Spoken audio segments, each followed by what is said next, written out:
사랑하는 성도님들, 믿음의 가족 여러분, 안녕하세요. 오늘 이 시간 여러분께 정말 놀라운 소식을 전하려고 합니다. 혹시 이런 생각 해보신 적 있으십니까? 나는 정말 가치 있는 존재일까? 하나님은 나 같은 사람도 사랑하실까? 내 인생은 왜 이렇게 힘들고 막막할까? 도대체 내 미래는 어떻게 될까? 너무 불안하시죠? 너무 힘드시죠? 어떤 말로도 위로가 안 되시죠? 그런데 말입니다. 오늘 제가 여러분께 전할 이 메시지를 들으시면 여러분의 인생이 완전히 달라질 것입니다. 왜냐하면 하나님께서 이미 여러분의 모든 날들을 기록하셨기 때문입니다. 여러분의 과거도, 현재도, 그리고 미래까지도 말입니다. 오늘 이 시간 세 가지를 함께 나누려고 합니다. 첫째, 하루하루가 하나님의 작품이라는 것. 둘째, 하나님이 여시는 길과 막으시는 길이 있다는 것. 셋째, 하나님께서 여러분을 보배로운 존재로 만드신다는 것입니다. 이 세 가지를 깨달으시면 여러분의 삶에 놀라운 변화가 일어날 것입니다. 그럼 시작하겠습니다. 첫 번째로 말씀드리겠습니다. 하루하루가 하나님의 작품이라는 진리입니다. 사랑하는 성도님들,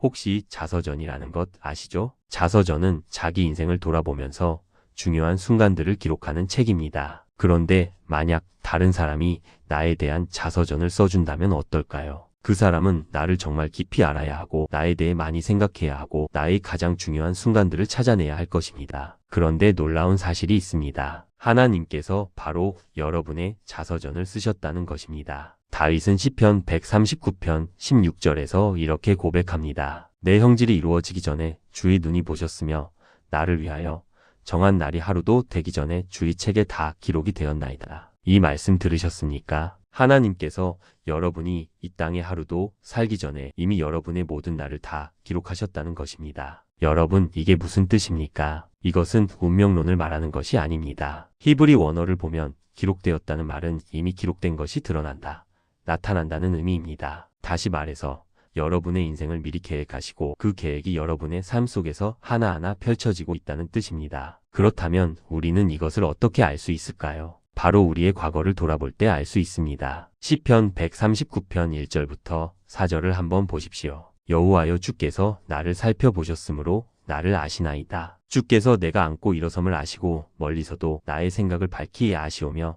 나의 모든 길과 내가 눕는 것을 살펴보셨으므로 나의 모든 행위를 익히 아시오니 여호와여, 내 혀의 말을 알지 못하시는 것이 하나도 없으시나이다. 여러분, 하나님께서 우리를 이렇게 깊이 아신다는 것입니다. 우리가 앉고 일어서는 것, 우리의 생각, 우리의 모든 길, 심지어 우리가 말하기 전에 혀의 말까지도 아신다는 것입니다. 앉고 일어섬이 무엇입니까? 그것은 바로 우리의 인생 아닙니까? 매일 아침 일어나서 하루를 살고 저녁에 눕는 것. 이것이 바로 우리의 인생입니다. 그런데 하나님께서 이 모든 것을 다 아신다는 것입니다. 사랑하는 성도님들, 혹시 이런 경험 있으십니까? 과거를 돌아볼 때 그때 그 일이 바로 하나님의 인도하심이었구나 하고 깨닫는 경험 말입니다. 다윗도 그랬습니다. 다윗은 어느 날 아버지의 심부름으로 전쟁터에 나가 있는 형들에게 음식을 전해주러 갔습니다. 그런데 거기서 거인 골리앗을 만나게 됩니다. 다윗은 처음부터 골리앗과 싸우려고 그곳에 간 것이 아니었습니다. 그저 형들에게 음식을 전해주려고 간 것뿐이었습니다. 그런데 하나님께서는 그 순간을 사용하셔서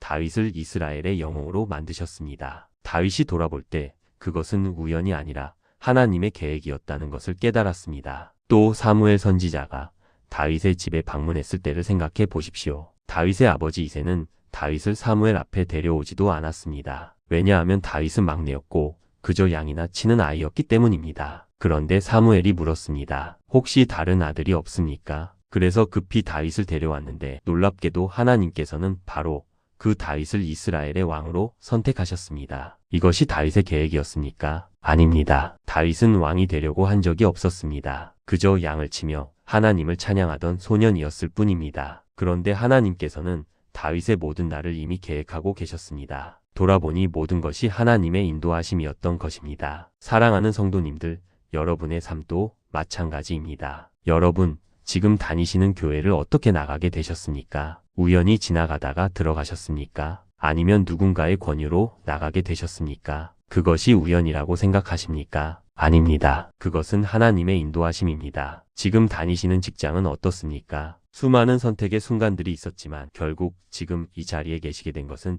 우연이 아닙니다. 하나님께서 인도하셨습니다. 혹시 지금 결혼하신 분 계십니까? 어떻게 배우자를 만나게 되셨습니까? 생각해 보시면 정말 신기하지 않습니까? 수많은 사람들 중에서 바로 그 사람을 만나게 된 것 말입니다. 그것도 하나님의 인도하심입니다. 여러분의 과거를 돌아보십시오. 그러면 퍼즐이 맞춰집니다. 모자이크가 완성됩니다. 아, 그때 그 힘들었던 시간도 내게 필요한 시간이었구나. 그때 그 어두웠던 순간도 하나님께서 나를 더 깊은 곳으로 인도하시기 위한 과정이었구나. 그때 내가 잊어버리고 싶었던 그 아픔도 하나님께서는 그것을 통해 나를 더 넓은 지경으로 인도하셨구나. 이렇게 깨닫게 됩니다. 그렇습니다. 하나님께서는 여러분의 하루하루를 작품으로 만들어 가고 계십니다. 여러분이 아침에 눈을 뜨는 순간부터 밤에 잠드는 순간까지 하나님께서는 여러분과 함께 하시며 여러분의 삶을 아름답게 빚어가고 계십니다. 그런데 다윗은 여기서 멈추지 않습니다. 다윗은 5절에서 이렇게 말합니다. 주께서 나의 앞뒤를 둘러싸시고 내게 안수하셨나이다. 여러분, 이 말씀이 무엇을 의미합니까? 하나님께서 우리의 앞과 뒤를 다 막아주신다는 것입니다. 마치 방패처럼 말입니다. 앞에서 오는 공격도 막아주시고 뒤에서 오는 공격도 막아주십니다. 그리고 안수하셨다는 것은 무엇입니까? 머리에 손을 얹으신다는 것입니다. 우리의 가장 약한 부분을 보호하신다는 것입니다. 안수는 축복입니다. 안수는 사명의 부여입니다. 안수는 하나님의 은혜가 임하는 것입니다. 사랑하는 성도님들, 만약 하나님께서 우리를 이렇게 깊이 아시는 것이 두렵고 무서운 일이었다면 다윗이 이렇게 기쁘게 고백했겠습니까? 아닙니다. 다윗은 하나님께서 자신을 아시는 것이 두렵지 않았습니다. 오히려 그것이 너무나 감사하고 기쁜 일이었습니다. 왜냐하면 하나님께서 자신을 보호하시고 인도하시고 책임지시는 분이라는 것을 알았기 때문입니다. 여러분도 마찬가지입니다. 하나님께서 여러분을 아십니다. 여러분의 모든 생각을 아십니다. 여러분의 모든 행위를 아십니다. 여러분의 혀의 말까지도 다 아십니다. 그런데 그것이 두려운 일이 아닙니다. 왜냐하면 하나님께서는 여러분을 보호하시고 인도하시고 축복하시는 분이시기 때문입니다. 그래서 하루하루가 그냥 흘러가는 시간이 아니라 하나님께서 써내려 가시는 아름다운 이야기가 되는 것입니다. 여러분의 오늘은 하나님의 작품입니다. 여러분의 내일도 하나님의 작품이 될 것입니다. 그러니 낙심하지 마십시오. 힘을 내십시오. 하나님께서 여러분의 하루하루를 아름답게 만들어 가고 계십니다. 두 번째로 말씀드리겠습니다. 하나님께서 여시는 길과 막으시는 길이 있다는 것입니다. 사랑하는 성도님들, 우리가 과거를 돌아보면 하나님께서 우리 인생을 인도하신 것을 알 수 있다고 말씀드렸습니다. 그렇다면 문제는 무엇입니까? 바로 지금부터의 삶입니다. 과거는 이제 알겠는데 앞으로는 어떻게 살아야 할까요? 어떻게 하면 하나님의 인도하심을 받으며 살 수 있을까요? 그 해답이 바로 여기에 있습니다. 하나님께서 여시는 길과 막으시는 길을 분별하는 것입니다. 여러분, 하나님께서는 이미 여러분의 모든 날을 기록하셨다고 했습니다. 그렇다면 그 기록된 내용대로 사는 것이 가장 좋은 삶 아니겠습니까? 하나님께서 계획하신 길로 가는 것이 가장 복된 길 아니겠습니까? 그렇습니다. 그런데 문제는 우리가 종종 우리 마음대로 살려고 한다는 것입니다. 하나님의 계획이 아니라 내 계획대로 살려고 합니다. 하나님이 여신 문이 아니라 내가 억지로 열려는 문으로 들어가려고 합니다. 그러면 어떻게 됩니까? 막힙니다. 안 됩니다. 아무리 노력해도 길이 열리지 않습니다. 그런데 반대로 하나님께서 여신 길로 가면 어떻게 됩니까? 갑자기 길이 열립니다. 신기하게도 모든 것이 풀립니다. 안 되던 일이 갑자기 되기 시작합니다. 그렇다면 우리는 어떻게 하나님께서 여시는 길과 막으시는 길을 분별할 수 있을까요? 제가 실제로 경험한 것을 나누겠습니다. 첫째, 하나님께서 여시는 길은 갑자기 열립니다. 막혀있던 길이 갑자기 뚫리는 경험을 하게 됩니다. 안 되던 일이 갑자기 되기 시작합니다. 한두 가지가 아니라 서너 가지 일이 한꺼번에 풀리면서 일이 진행됩니다. 이것은 분명히 하나님께서 문을 여신 것입니다. 둘째, 마음속에 소망과 소원이 계속 일어납니다. 이것을 하면 좋겠다는 생각이 계속 들고 그 생각이 없어지지 않습니다. 하나님께서 우리 마음에 그런 소원을 넣어주시는 것입니다. 셋째, 세미한 음성으로 인도하십니다. 성령께서 우리 마음에 말씀하십니다. 이렇게 하라, 저렇게 하라 하고 인도하십니다. 물론 이것은 항상 성경 말씀과 일치합니다. 넷째, 마음의 평안을 주십니다. 하나님께서 원하시는 길로 가면 마음에 평안이 찾아옵니다. 비록 상황은 어렵고 힘들어도 마음 깊은 곳에는 평안이 있습니다. 이것이 하나님께서 길을 여신 증거입니다. 다섯째, 말씀의 깨우침으로 인도하십니다. 시편 119편 105절 말씀처럼 주의 말씀은 내 발의 등이요 내 길의 빛입니다. 말씀을 묵상하고 읊조릴 때 하나님께서 그 말씀으로 우리를 인도하십니다. 그런데 반대로 하나님께서 막으시는 길은 어떻습니까? 첫째, 내가 인간적으로 억지로 열려고 하는 길입니다. 아무리 노력해도 안 열립니다. 온갖 방법을 다 동원해도 길이 열리지 않습니다. 심지어는 편법까지 생각하게 됩니다. 이것은 하나님께서 그 길을 막으신 것입니다. 둘째, 마음에 평안이 없습니다. 비록 겉으로는 좋아 보이고 유익해 보여도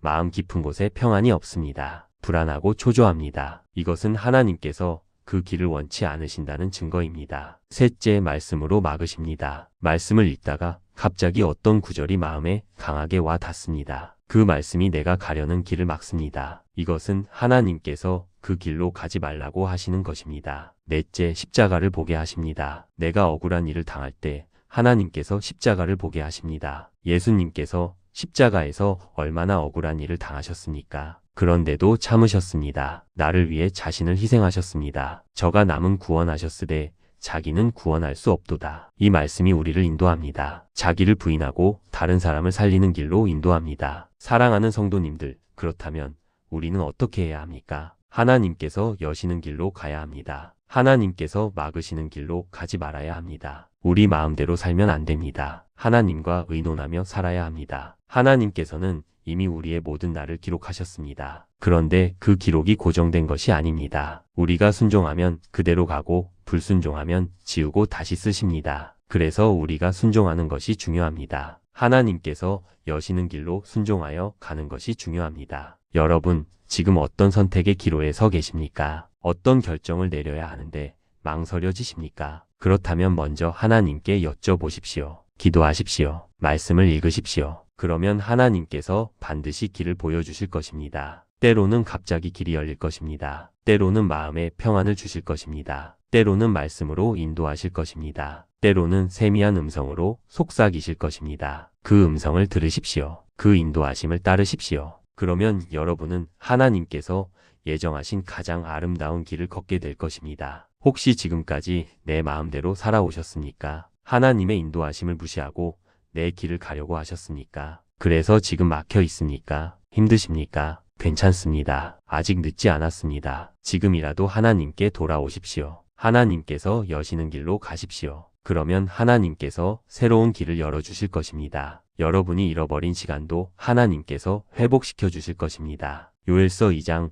25절 말씀처럼 메뚜기가 먹어버린 횟수를 하나님께서 갚아주실 것입니다. 그러니 낙심하지 마십시오. 지금부터라도 하나님의 인도하심을 따라 사십시오. 하나님께서 여시는 문으로 들어가십시오. 하나님께서 막으시는 문은 억지로 열려고 하지 마십시오. 그러면 여러분의 앞길에 놀라운 축복이 펼쳐질 것입니다. 세 번째로 말씀드리겠습니다. 하나님께서 여러분을 보배로운 존재로 만드신다는 것입니다. 사랑하는 성도님들, 지금까지 우리는 두 가지를 배웠습니다. 첫째, 하나님께서 우리의 하루하루를 작품으로 만들고 계신다는 것. 둘째, 하나님께서 여시는 길과 막으시는 길이 있다는 것. 그렇다면 마지막으로 가장 중요한 질문을 해야 합니다. 하나님께서 나를 위해 기록하신 그 책의 결말은 무엇일까요? 내 인생의 마지막은 어떻게 될까요? 혹시 불행하게 끝나는 것은 아닐까요? 혹시 실패로 끝나는 것은 아닐까요? 아닙니다. 절대 아닙니다. 하나님께서 여러분을 위해 기록하신 그 책의 결말은 아름답습니다. 보배롭습니다. 영광스럽습니다. 다윗은 시편 139편 17절에서 이렇게 고백합니다. 하나님이여, 주의 생각이 내게 어찌 그리 보배로우신지요.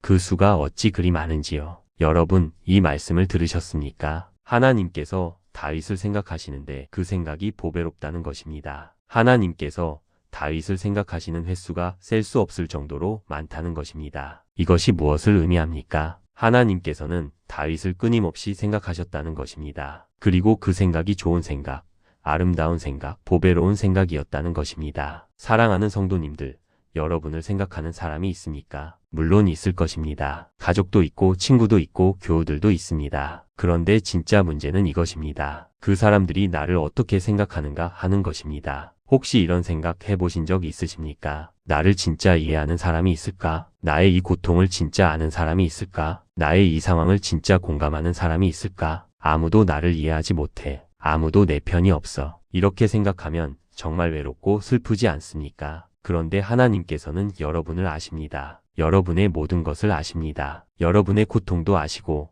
여러분의 슬픔도 아시고, 여러분의 외로움도 아십니다. 그런데 가장 중요한 것은 이것입니다. 하나님께서 여러분을 아실 뿐만 아니라 여러분을 보배롭게 생각하신다는 것입니다. 여러분을 귀하게 여기신다는 것입니다. 여러분을 사랑하신다는 것입니다. 생각해 보십시오. 만약 하나님께서 여러분을 보배롭게 생각하신다면 여러분의 인생이 어떻게 바뀌겠습니까? 첫째, 다른 사람과 비교하지 않게 됩니다. 나는 보배로운 존재니까요. 하나님께서 나를 보배롭게 생각하시는데 내가 왜 다른 사람과 비교해야 합니까? 둘째, 다른 사람에게 인정받으려고 애쓰지 않게 됩니다. 하나님께서 이미 나를 인정하시는데 내가 왜 다른 사람의 인정을 구해야 합니까? 셋째, 넘어져도 빨리 일어날 수 있습니다. 왜냐하면 하나님께서 나를 보배롭게 생각하시고 나를 다시 일으켜 세우실 것을 알기 때문입니다. 넷째, 내 삶의 방향이 분명해집니다. 하나님께서 나를 보배롭게 생각하시고 나를 위해 좋은 계획을 가지고 계시니까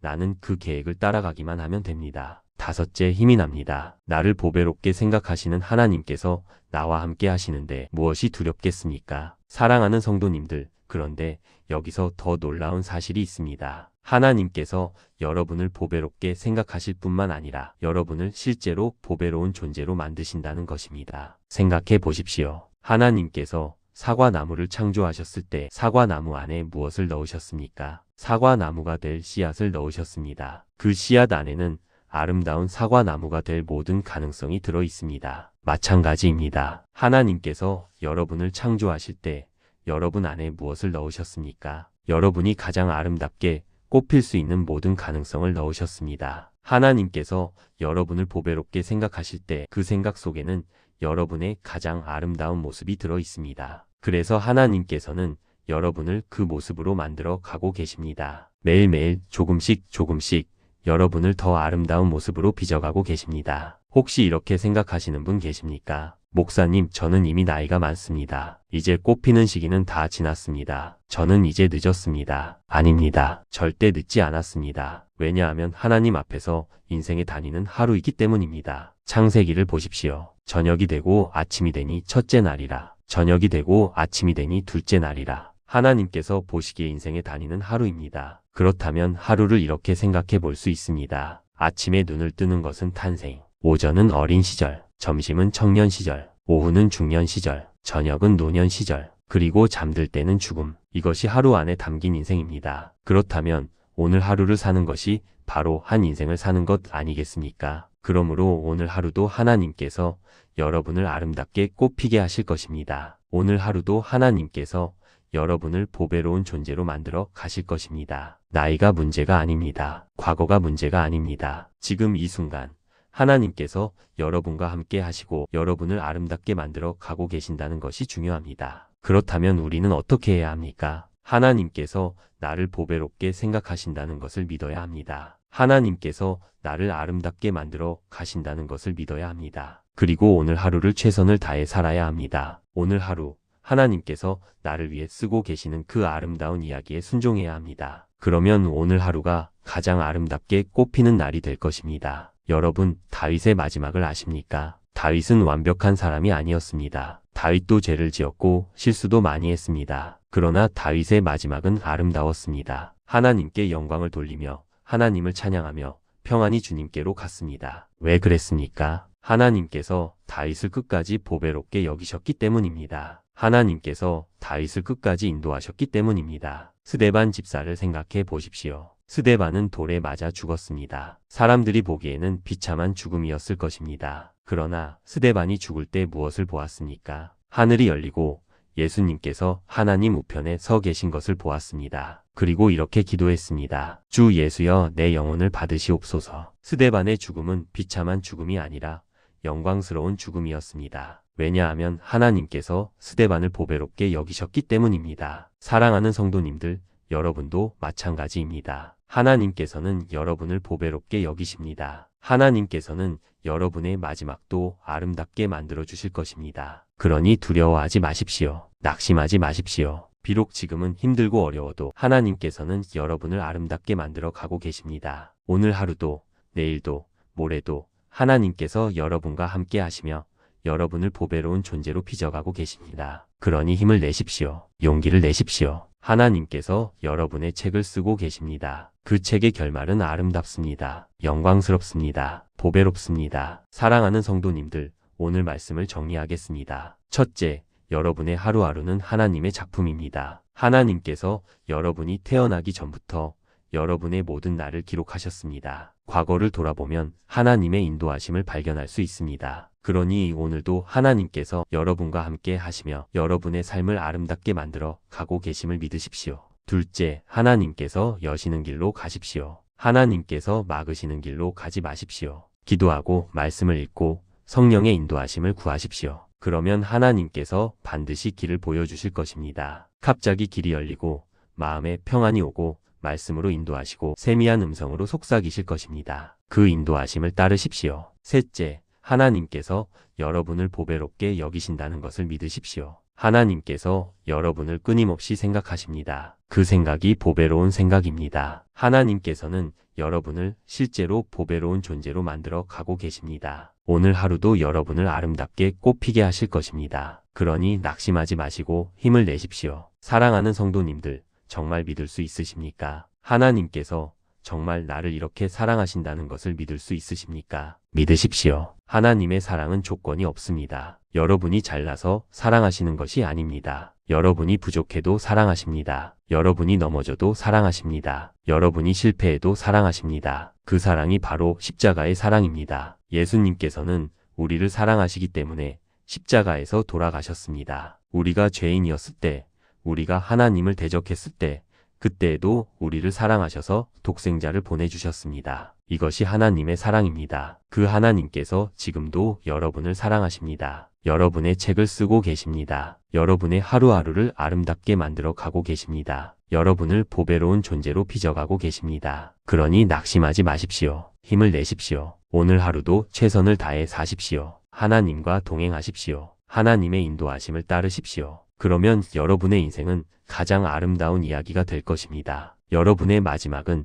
영광스러운 마지막이 될 것입니다. 하나님께서 여러분을 축복하실 것입니다. 사랑하는 믿음의 가족 여러분, 영상을 끝까지 시청해 주셔서 정말 감사합니다. 오늘 말씀이 여러분의 마음에 위로가 되었기를 바랍니다. 힘이 되었기를 바랍니다. 소망이 되었기를 바랍니다. 혹시 이 말씀이 은혜가 되셨다면 좋아요 버튼을 눌러주시고 구독도 부탁드립니다. 그리고 댓글로 여러분의 간증을 나눠주시면 정말 감사하겠습니다. 여러분의 삶에서 하나님께서 어떻게 인도하셨는지, 어떤 은혜를 경험하셨는지 나눠주십시오. 그것이 다른 분들에게도 큰 힘이 될 것입니다. 마지막으로 함께 기도하겠습니다. 사랑하는 하나님 아버지, 감사합니다. 오늘 이 말씀을 듣는 모든 성도님들에게 큰 은혜를 부어주시옵소서. 하나님께서 그들의 모든 날을 기록하셨다는 것을 믿게 하시옵소서. 하나님께서 그들의 하루하루를 아름다운 작품으로 만들어 가고 계심을 믿게 하시옵소서. 하나님께서 여시는 길과 막으시는 길을 분별하는 지혜를 주시옵소서. 그래서 하나님의 인도하심을 따라 순종하며 살게 하시옵소서. 무엇보다도 하나님께서 그들을 보배롭게 여기신다는 것을 깊이 깨닫게 하시옵소서. 그래서 날마다 하나님의 사랑 안에서 힘을 얻고 소망을 가지고 기쁨으로 살아가게 하시옵소서. 비록 지금은 힘들고 어려워도 하나님께서 반드시 아름다운 결말을 예비하고 계심을 믿게 하시옵소서. 오늘 하루도 하나님과 동행하며 하나님의 인도하심을 받으며 하나님께 영광 돌리는 하루가 되게 하시옵소서. 이 모든 말씀 감사하며 예수님의 이름으로 기도드립니다. 아멘. 사랑하는 성도님들, 하나님께서 여러분을 축복하시고 여러분의 가정을 축복하시고 여러분의 모든 일을 형통하게 하시기를 주님의 이름으로 축복합니다. 다음번에 더 좋은 말씀으로 찾아뵙겠습니다. 하나님의 은혜가 여러분과 함께 하시기를 축원합니다. 감사합니다.